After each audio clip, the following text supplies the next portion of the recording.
Trago excelentes notícias. Hoje vamos rir um pouquinho. O que acontece é o seguinte, o senhor Deltan Dallagnol, ele estava com uma estratégia. Qual era a estratégia do Deltan Dallagnol? Ele renunciou ao cargo dele no Ministério Público 11 meses antes da eleição e anunciou que seria candidato em 2022, provavelmente a deputado federal no Paraná. Ok. Só que tinha uma estratégia por trás disso. Por que o Deltan saiu do Ministério Público 11 meses antes da eleição? Ele podia sair só em abril. Mas ele saiu agora, 5 meses antes. Não estava meio estranho? Tava meio estranho. Eu vou te explicar a estratégia do Deltan Dallagnol, mas um segundinho antes. Se você é fora Bolsonaro, eu peço que você se inscreva aqui no canal, porque vamos falar do Deltan, como deu errado a estratégia dele. Veja bem, sai a notícia agora de que o Deltan Dallagnol está inelegível pela lei da ficha limpa. Quem podia imaginar? O Deltan Dallagnol está inelegível. Por quê? Porque ele tem um processo administrativo pendente. E a lei da ficha limpa diz que se algum membro do Ministério Público ou do Poder Judiciário, ou seja, juízes ou procuradores, promotores, tem processo administrativo pendente ou se forem demitidos, eles ficam inelegíveis por 8 anos. Veja bem, se ele tiver a processo administrativo pendente e renunciar ao cargo. Por quê? Porque a lei da ficha limpa tenta fazer com que alguém que poderia ser demitido e ser tornado inelegível por 8 anos, porque quando um procurador é demitido, ele se torna inelegível por 8 anos. Então, para que não fuja dessa punição, o procurador não possa se demitir antes de ser demitido. Ou seja, olha, para não ser demitido e não ficar inelegível, eu vou lá e eu saio do emprego antes. Pronto, agora eu não estou mais inelegível, eu posso concorrer. Só que essa foi a estratégia do Deltan Dallagnol. Por quê? Porque o Deltan Dallagnol, ele tem 53 reclamações no Conselho Nacional do Ministério Público. 3 delas viraram PADs, que são processos administrativos. 3 processos administrativos. Um prescreveu, ao do PowerPoint contra o Lula, aquele PowerPoint mentiroso, o julgamento foi adiado 43 vezes e o processo foi prescreveu no Conselho Nacional do Ministério Público. Os outros 2... ele foi condenado. Em um deles, ele foi condenado com advertência. E aí, o Deltan Dallagnol entrou com um recurso no STF para anular essa condenação. Só que tem um problema. Quando ele entra com recurso no STF, o ministro Fux dá para ele uma liminar. Ele tem uma liminar que anulou aquela condenação, só que a liminar só vale até que o STF julgue isso em plenário. Ou seja, o STF pode simplesmente falar, não está anulada aquela condenação e mandar voltar para o Conselho Nacional do Ministério Público, que poderia agravar a pena dele, para pena de demissão. Ou seja, por conta desse processo administrativo em que o Deltan Dallagnol foi condenado e tinha recorrido, ele se enquadra na lei da ficha limpa, com alguém que tem um processo administrativo pendente e pediu demissão. Só para você ter ideia da desgraça que o Deltan fez com ele mesmo. Aí vem o caso, por que, Thiago, que o Deltan Dallagnol saiu do Ministério Público agora, 5 meses antes do prazo? Ele podia sair só em abril, em 31 de abril, 1º de maio é o prazo. Por que ele fez isso? Porque o Deltan Dallagnol sabe que a PEC 5 vai passar daqui a algumas semanas no Congresso, mudando a composição do Conselho Nacional do Ministério Público. E aí ele poderá ser punido. Essa PEC só não passou porque alguns deputados de esquerda traíram. E aí votaram a favor do Dallagnol. O pessoal inteiro votou a favor do Dallagnol. Senão, a casa já tinha caído para ele. Mas ele sabe que vai passar. Então ele teve que sair agora do Ministério Público. Por quê? Porque mudando a composição do Conselho Nacional do Ministério Público, o Deltan ia começar a responder... Veja bem, tem 53 reclamações contra ele. Só 3 viraram processos administrativos. As outras 50 poderiam virar. Por exemplo, tem reclamação contra ele por tentar roubar 2,5 bilhões da Petrobras. Tem reclamação contra ele por ter recebido 1 milhão de uma empresa que estava sendo investigada na Lava Jato. E depois ele salvou aquela empresa, ele parou de investigar aquela empresa. Isso até saiu na Vaza Jato. Tem reclamação contra ele disso tudo. Tem reclamação contra ele da perseguição que ele fez ao Lula, tem reclamação contra ele da perseguição que ele fez a outros membros de empreiteira, gente que foi presa sem prova, tudo mais, tem várias reclamações contra ele. Não está passando porque o Conselho Nacional do Ministério Público é corporativista e está aparelhado. Foi muito difícil para mudar a maioria e hoje é uma maioria anti-lavajatista ali, mas mesmo assim não conseguem fazer passar os processos contra o Deltan. O Deltan é mais poderoso que outros da Lava Jato. Então, mudando a composição, ele sabe que ele ia ter 10, 15, 20 processos administrativos nas costas. E aí, ele não poderia, depois, renunciar ao cargo de Ministério Público, porque aí sim, ele se tornaria inelegível por todos esses processos. O que o Deltan pensou? Bom, como nesse processo eu fui condenado, o único que tem pendente, um prescreveu, o outro, ele foi condenado e aceitou a condenação, e o outro, ele foi condenado e recorreu no STF. No momento que ele recorreu no STF contra a condenação, o processo continua em aberto. processo continuando em aberto, tem a chance da punição dele, que foi a advertência, ser aumentada para demissão. Se tem a chance da punição dele ser demissão, ele se torna inelegível. O Deltan, ele é um péssimo jurista, assim como o Moro. E a Vaza Jato mostrou isso. No caso do Moro, não. É só ver o Moro falar um pouquinho, você vê que ele não entende nada de lei. Não entende nada de lei.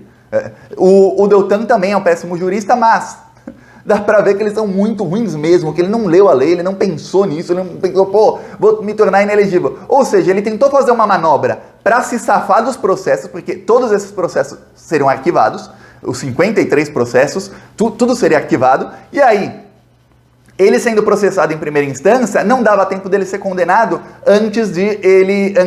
ainda mais em 2 instâncias, antes da eleição. Aí ele ganhava a eleição, teria foro privilegiado, essa era a estratégia do Deltan Dallagnol de fugir da prisão. Só que agora ferrou. Ferrou, porque agora ele não é mais procurador, porque ele entregou o cargo, ou seja, ele pode ser processado agora em primeira instância e ele estando inelegível, o Deltan não pode mais ganhar o foro privilegiado, porque ele está inelegível por 8 anos. Ou seja, ele vai responder a todos os processos na justiça comum. A casa vai cair para o Deltan Dallagnol. Ele não sabia, e eu falei até aqui, eu falei no vídeo de ontem, eu falei, olha, o Deltan não sabe, mas ele está acelerando a prisão dele. O Gilmar Mendes está esfregando as mãos assim para quando o Deltan virar deputado, duvido que vire senador, acho mais fácil deputado, que ele é covarde, senador só elege um agora em 2022. O Deltan não quer correr o risco de não se eleger e não vai melindrar o Álvaro Dias, que é assim com a Lava Jato, que eles protegeram tantos crimes ao Álvaro Dias e que vai ser candidato ao Senado. Ou seja, provavelmente ele vai para deputado. E aí, eu falei, o Gilmar Mendes está esfregando as mãos, porque aí o Procurador-Geral da República, Augusto Aras, que já não gosta do Deltan, vai para cima dele como deputado, qualquer coisinha que ele faça, ele será enquadrado, e o Gilmar Mendes falou, opa, vem pra cá, Deltan, vem pra cá que eu vou te pegar de jeito. E é isso que ia acontecer. Não só o Gilmar, mas 7 dos 10 atuais ministros do STF. E o Bolsonaro vai indicar um, ou se a indicação ficar até 2023, o próximo presidente, esperamos seja o Lula, indica no lugar dele, serão 8-3 contra o Deltan. Ele vai se ferrar sendo deputado. Porém, não sendo deputado, ele se ferra mais ainda, porque é o mesmo do que se ele se demitisse e não conseguisse se eleger, porque é exatamente isso que vai acontecer, ele está inelegível. Agora, os processos dele tramitam na primeira instância, vai subindo, a prisão do Deltan vai vir a jato, virá a jato, vai vir, uma conjugação feia, virá a jato a prisão do Deltan Dallagnol. O Sérgio Moro é outro que deve estar se desesperando, que ele pensava, pô, eu vou ter palanque com o Deltan Dallagnol ali no Paraná, eu vou ter palanque com um outro político aqui do Podemos aqui em outro local, eu vou ter a Globo me apoiando, tudo mais. Agora, quando vê, o maior aliado dele tá inelegível, e agora todas as armas se voltam para o Sérgio Moro. Ele é o principal lavajatista agora, pré-candidato à presidência, vai todo mundo mirar no Sérgio Moro. A coisa vai ficar bem ruim para os lavajatistas. A gente vê que os planos deles não dão certo. Eu tenho certeza que o Deltan já ligou para o Barroso. Quem acompanhava a Vaza Jato lembra que o Deltan e o Barroso se encontraram na Inglaterra. E aí eles escreviam que eles tinham passeios, e eles falavam de filosofia juntos lá, né? Imagina a Inglaterra, aquele clima, neblina, frio, os dois com um jaquetão assim, Barroso e Deltan, assim, abraçados, andando, falando de filosofia, são muito, muito amigos. Aí depois tiveram encontros na casa do Barroso, até o Barroso no convite falava, olha, encontro íntimo, não fale pra ninguém, estarei eu, minha esposa, venha você também, não sei quem. Ou seja, são amigos. O Deltan já deve ter ligado pro Barroso, que é o presidente do Tribunal Superior Eleitoral, que é o TSE, que é quem decide quem é ficha limpa e quem não é, quem tá inelegível e quem não tá. Já deve ter falado, Barroso, me salva, Barroso, me salva. Só que tem um problema pro Deltan, o Barroso não será presidente do TSE no ano que vem.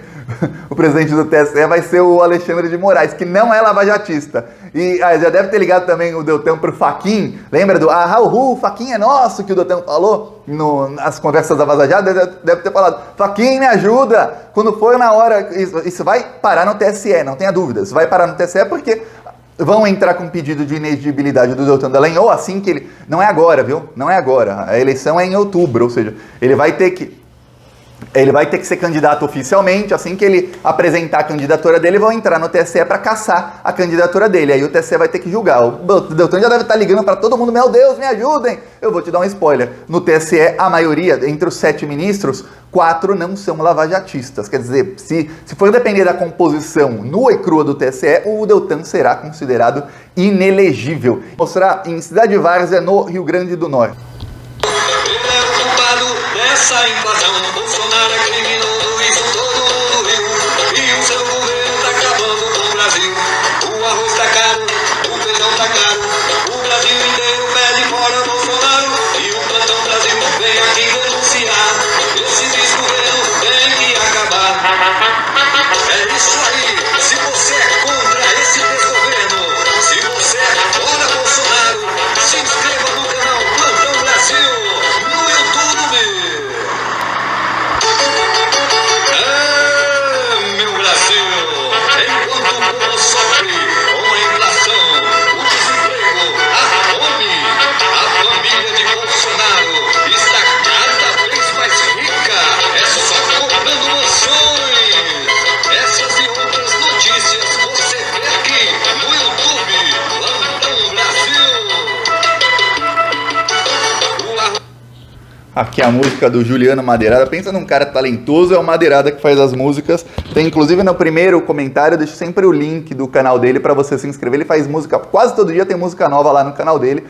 Vamos continuar indo às ruas contra o desgoverno fascista. Quem quiser nos apoiar, embaixo do vídeo tem o botão Seja Membro. No primeiro comentário deixo o Pix, PicPay, deixo também as minhas outras redes sociais e não se esqueça de se inscrever no canal. Falou!